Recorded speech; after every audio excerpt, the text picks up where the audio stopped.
Hello दोस्तों, स्वागत है आपका हमारे इस YouTube चैनल पे। दोस्तों, कहानी को शुरू करने से पहले एक जरूरी बात, अगर आपने चैनल को सब्सक्राइब भी नहीं किया है तो पहले आप जल्दी से चैनल को सब्सक्राइब कर दीजिए ताकि आपको हमारी आने वाली नई नई कहानियों की जो नोटिफिकेशन है वो आपको सबसे पहले मिलती रहे। तो चलिए दोस्तों, बढ़ते हैं हमारी आज की कहानी की तरफ। हमें उम्मीद है कि आपको हमारी ये कहानी जरूर पसंद आएगी। सुमन की शादी 17 साल में ही हो गई थी। उसका पति उमेश सरकारी नौकरी में था। घर में रुपयों पैसों की कोई भी कमी ना थी उसको। सुमन का जीवन बड़ी ही खुशी से बीत रहा था। 1 साल के बाद ही सुमन ने एक लड़के को जन्म दिया।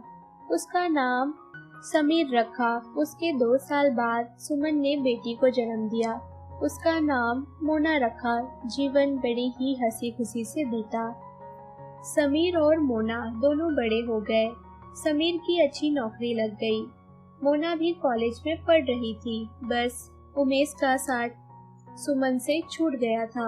सुमन ने समीर की शादी एक अच्छी पढ़ी लिखी लड़की काजल से कर दी। काजल बहुत ही अच्छी थी। वो सुमन को माँ की तरह ही रखती थी। मोना की पढ़ाई पूरी हो गई थी। सुमन ने उसके लिए भी रिश्ते देखना शुरू किए। संतोष बहुत ही अच्छा लड़का था। सरकारी नौकरी करता था। बस उसके माता पिता नहीं थे। एक बहन थी जिसकी भी शादी हो गई थी और चाचा चाची थे जो कि गांव में रहते थे। सुमन ने मोना की शादी संतोष से कर दी। सुमन बहुत खुश थी। कुछ सालों में समीर के घर जुड़वा बेटों का जन्म हो गया और मोना के घर एक बेटी का जन्म हुआ जिसका नाम पूर्वी रखा। सुमन का सपना पूरा हो गया था। वो अपना ध्यान भगवान की भक्ति में लगाती और भगवान को धन्यवाद देती कि उसे इतना अच्छा जीवन दिया है। पर कहते हैं ना, समय एक जैसा नहीं रहता है, कभी दुख होता है तो कभी सुख। मोना फिर से गर्भवती हुई तो उसने बेटे को जन्म दिया। लेकिन बाद में बदकिस्मती से मोना को डॉक्टर बचा ना पाए। सुमन पर दुखों का पहाड़ टूट गया था। अभी पूर्वी भी 7 साल की हो गई थी और ऊपर से वो दूध मुआ बच्चा पवन चिंता सताने लगी। जमाई बाबू ये सब कैसे संभाल लेंगे। इस कारण सुमन ने सोचा कुछ दिन वो जमाई बाबू के पास रहकर सब संभाल ले, क्योंकि उनका ही है कौन जो बच्चा की देखभाल करे। उनका अब कोई नहीं है। सुमन 2-3 महीने तो अपने जमाई के घर रह ले, पर वो भी आखिर कब तक रहेगी वहाँ पर। इस कारण उसने समीर से कहा, जमाई बाबू आप दूसरी शादी कर लो, बच्चों को उनकी माँ मिल जाएगी। पर समीर ने साफ इनकार कर दिया और बोला, माँ जी, कोई भी औरत बच्चों को माँ का प्यार नहीं दे पाएगी। उनके साथ अच्छा व्यवहार ना किया तो इस कारण मैं शादी नहीं करूँगा। सुमन अपने साथ पूर्वी और पवन को लाना चाहती थी, पर समीर ने मना कर दिया। बोला, अब ये बच्चे मेरी जिम्मेदारी है। समीर ने सुमन को बहुत रोकने की कोशिश की थी, पर वो नहीं रुकी। सुमन का सोचना था, आखिर कब तक वो इस तरह दामाद के घर पर रहेगी, आखिर लोग क्या कहेंगे। सुमन का बेटा उसे लेने आ गया और वे घर चली गई, पर मन तो सुमन का भी दोनों बच्चों में लगा हुआ था। समीर ने नौकरी देख ली थी। फिर उसने सोचा, क्यों ना मैं नौकरानी लगा दूं जो मेरे दोनों बच्चों का घर पर ध्यान रखे और मेरे दोनों बच्चों की घर की देखभाल करती रहती।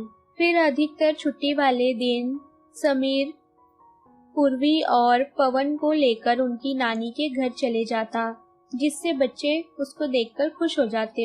इस तरह से 8 साल बीत गए, पर अब समीर महसूस कर रहा था कि पूर्वी उदास रहने लगी थी। वो उम्र के उस दौर में थी जब उसे किसी औरत के साथ की जरूरत थी, क्योंकि कुछ बातें ऐसी होती है जो एक लड़की केवल एक औरत से ही कर पाती है।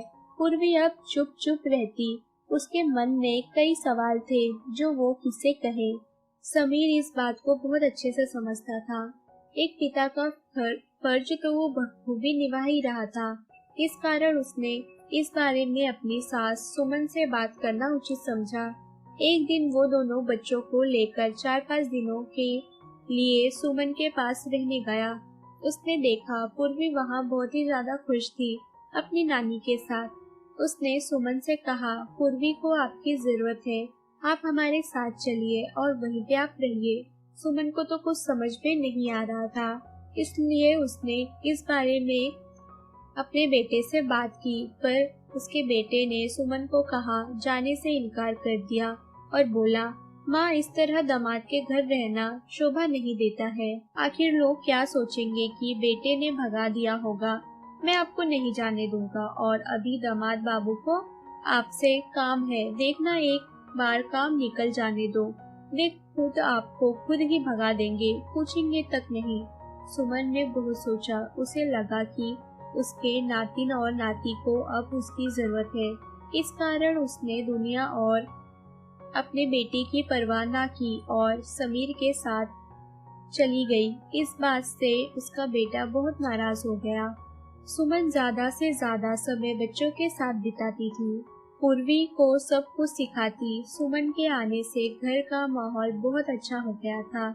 पर जब सुमन सोसाइटी में औरतों के बीच जाती और उन्हें पता चलता कि वो समीर की माँ नहीं है बल्कि सास है, तो उन्हें उसकी बातों का सामना करना पड़ता। कई बार सुमन का बेटा उसे लेने आया, पर सुमन ने जाने से इनकार कर दिया, इसलिए उसने भी बात करना और आना बंद कर दिया। एक दिन गांव से समीर के चाचा चाची आए। समीर के चाची ने सुमन को बहुत बुरा भला कहा। बोली, इस तरह घर छोड़ के दामाद के घर रहना आपको शोभा नहीं देता। फिर इस बात को सुमन ने दिल से लगा लिया और तबीयत खराब हो गई, जिस कारण उन्हें अस्पताल में भर्ती करना पड़ा। अस्पताल में ही सुमन घर जाने की रट लगाने लगी। समीर को समझ नहीं आ रहा था कि सुमन को आखिर क्या हो गया है जो अपने घर जाने की जिद पकड़े बैठी है। पवन ने कहा, पापा, चाचा चाची ने नानी को बहुत बुरा कहा है, इसलिए नानी दुखी है। समीर ने अपने चाचा चाची से कहा, जब बच्चों को आपकी जरूरत थी तब आप बहाना बना के गाँव चले गए और अब यहाँ आकर ये सब सुना रहे हैं। आपको ये सब कहने का कोई हक नहीं है, आप गाँव जा सकते हैं। समीर ने सुमन को समझाया। माँ, क्या दामाद बेटा नहीं होता? सुमन ने कहा, हाँ होता है। समीर ने कहा, आप लोगों की बातों पर ध्यान ना दिया करें, आप घर चलिए। वो समझा बुझाकर सुमन को अपने साथ ले गया, पर सुमन थोड़ी उदास रहने लगी थी। बच्चे और समीर उसका पूरा ध्यान रखते थे और खुश रखने की कोशिश करते। पूर्वी अक्सर अपनी नानी से कहती, आप नहीं आती तो मैं सच में मानसिक तनाव में चली जाती नानी। समय बीत रहा था। पूर्वी और पवन अब बड़े हो रहे थे। पूर्वी इंजीनियर बन गई थी और कंपनी में नौकरी करने लगी थी और पवन बैंक में नौकरी करता था। फिर एक दिन पूर्वी ने अपनी नानी को बताया वो अपने साथ काम करने वाले अजय से प्यार करती है। ये सुनकर सुमन बहुत खुश हुई। उसने ये बात समीर को बताई। समीर और पूरा परिवार अजय से मिला और सबको अजय बहुत अच्छा लगा। धूमधाम से पूर्वी की शादी हो गई। जब से पूर्वी की शादी तय हुई थी, तब से सुमन के मन में एक ही बात चल रही थी कि अब मेरा काम खत्म हुआ, मुझे अपने घर चले जाना चाहिए। सुमन का बेटा और उसका परिवार शादी में आता है, पर सुमन का बेटा अपनी माँ से बात नहीं करता। इस बात से सुमन निराश हो जाती है। विदाई के वक्त पूर्वी ने अपनी नानी के गले लगा कर कहा, धन्यवाद नानी, आप नहीं होती तो मुझे इतने अच्छे संस्कार नहीं मिलते और मैं इस काबिल न बनती। आपने हमें बहुत प्यार दिया है, हम आपके बिना कुछ नहीं है नानी। विदाई के बाद सुमन अपना सामान पैक करने लगती है। ये देखकर समीर पूछता है, माँ, आप ये क्या कर रही हैं? सुमन कहती है, दामाद जी, अब मेरे यहाँ रुकने की कोई वजह नहीं है, मुझे अब यहाँ से चले जाना चाहिए। समीर सुमन के पास आता है और उसकी गोद में सर रख के कहता है, पर मुझे तो एक माँ की गोद की जरूरत है, क्या मैं आपका बेटा नहीं हूँ? क्या ये रिश्ता पूर्वी के चले जाने से खत्म हो गया? आप मेरी माँ है और आप हमेशा यही रहेगी। ये सुनकर सुमन की आंखों में आंसू आ जाते हैं। वो सोचने लगती है, मुझे लगा था कि दामाद जी मुझे बच्चों के लिए ही लाए थे। उनकी जिम्मेदारी पूरी होने के बाद वे मुझे रोकेंगे भी नहीं। पर मेरी सोच को दामाद जी ने गलत साबित कर दिया। वे स्वार्थी नहीं है।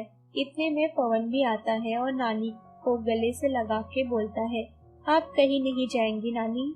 दूर से खड़े होकर सुमन का बेटा और उसका परिवार ये सब देखता है। काजल कहती है, देख लिया, मैं कहती थी ना, दामाद जी बहुत अच्छे हैं, साफ दिल है। वे माँ को कभी वापस नहीं आने देंगे। पर आपने उन्हें स्वार्थी कहा था और आपने कहा था अभी उन्हें माँ की जरूरत है, इसलिए, नहीं तो वे माँ को पूछते भी नहीं। ये सब देखकर और सुन सुमन के बेटे की आंखें नम हो जाती है और वो भी जाकर माँ के गले से लग जाता है। सुमन बहुत खुश होती है।